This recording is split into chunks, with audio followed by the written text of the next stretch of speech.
Umabot sa 7 kumpanya na ang naipasara ng Department of Migrant Workers dahil sa illegal recruitment simula noong taong 2023. Kamakailan lamang isa na namang consultancy firm ang ipinasara ng DMW dahil umano sa illegal na pangangalap ng mga Pinoy na nagnanais magtrabaho sa Germany. Pinangunahan ni DMW Officer in Charge Hans Leo Kakdak, katuwang ang Migrant Workers Protection Bureau at Manila Police District ang pagresponde sa mga reklamo ng mga nabiktima, kung saan kanilang ipinadlak ang opisina ng GIS German Document Facilitation Services o GIS na nasa Malate, Manila. Batay sa DMW, ang naturang kumpanya na walang kaukulang lisensya sa kagawaran ay nangangako umano ng mga trabaho sa hotel, nurse at domestic care sa Germany. Sinisingil din nila ang mga Pinoy workers ng mahigit 100,000 piso para sa serye ng mga language training at 5,000 piso pa para naman sa enrollment fee.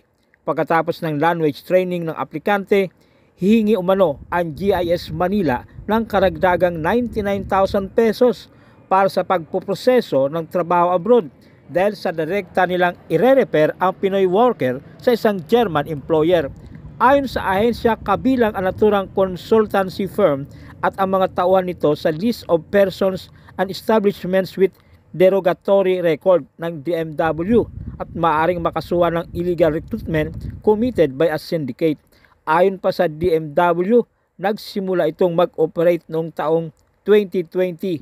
Payo ni Kakdak sa publiko, huwag basta-basta papaloko sa mga illegal recruiter.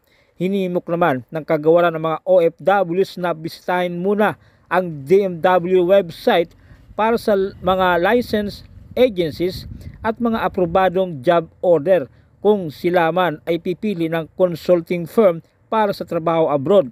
Sa closure, nandoon mismo sa opisina ang may-ari na tumanggi namang magbigay ng pahayag sa media. Pag sasara ng isang institution, training, pero na pag-alaman natin na nagre-recruit, nagre-refer, nangangako. These are elements kasi of recruitment, no? Nag-o-offer, nangangako, nagre-refer. At mga ganito ay elemento ng akto ng recruitment, which means pag ginagawa mo yung referral, promising, and offering for employment abroad, that's recruitment, and you need a license. And if you don't have a license, that's illegal recruitment. Yun lang, 1 + 1 = 2.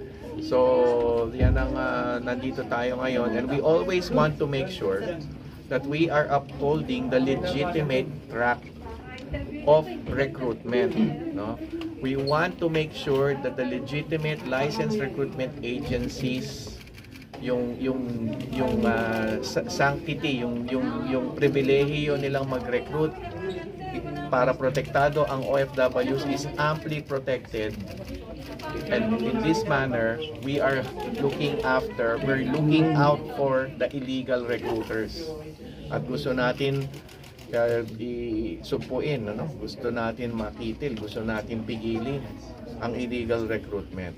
Kasi gusto natin na mga kababayan natin protektado at ituro sila sa legal na pamamaraan. Sir, paano niyo po nalaman, sir, yung illegal activities? Meron itong 3 complainants. Ang modus, hihingi ng 100,000 training piso para sa training. At pagtapos na yung training, hihingi pa ng another 100,000 at yun na. Ito na yung empleyo. Ayad at yun.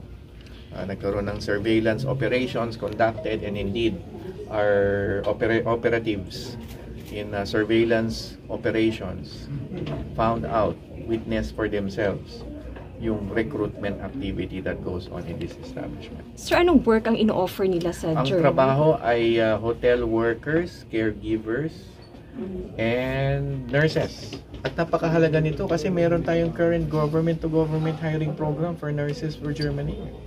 Yung Triple Win, di ba? At meron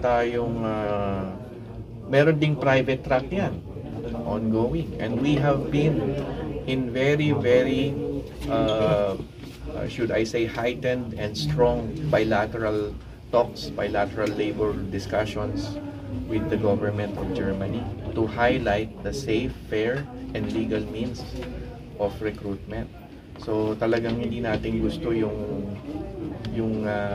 lumilihis. And definitely for 2024, pangako natin sa taong bayan, pangako natin sa administrasyon ni President Marcos na pipigilin natin ang illegal recruitment. Babahagi yung balita na bawal ang illegal recruitment at huwag pumatol sa illegal recruitment. Maging matalino, huwag magpaloko. Yan ang mensahe natin sa ating mga kababayan. Okay. Alright. Thank you, sir. Thank you, sir. Harap. Yan.